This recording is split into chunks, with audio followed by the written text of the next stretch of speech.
今年以嘉庆君游台湾摕到金钟奖最佳男主角奖的陈阿兰，这届找演员郭祖乾加白魂，甲这嘉庆君游台湾改编做笑亏舞台剧，明年4月要伫咧台北演出。我爱粉丝，我爱你们，我爱歌仔戏。10月才得到金钟男主角奖的陈阿兰，这届要来推出嘉庆君游台湾的舞台剧，佮找来含伊同齐一位男主角奖的郭祖乾演其中一个女主角。男主角就赢不过啊！我知道男扮女装啊，对不对？这个我们金钟奖要延续下去。对。那我在里面呢是演，不多也不少，刚好演嘉庆君他妈。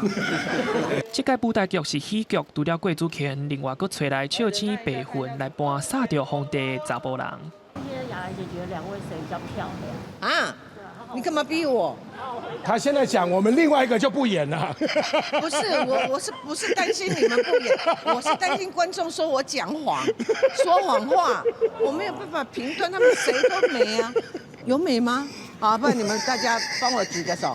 采访讲无两句，就是吐槽甲笑声。这届舞台剧的导演叶天伦表示，平常时读剧本的时阵，就是安尼吵吵闹闹，剧要起笑，而且大家拢互陈阿兰对歌戏的热情感动啊。满腔热血是我真的非常感动的啊！我觉得这跟我一直以来在做台湾的题材的影视作品是一样的，所以很希望也能够尽我的所能啊！那当然也是雅兰姐也是我们小时候的偶像啊！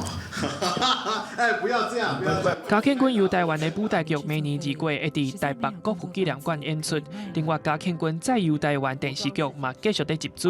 但阿兰表示，伊得奖了后，确实感觉到民众对传统文化的支持，会继续甲歌戏传落去。记者林书霞、桂林台北报道。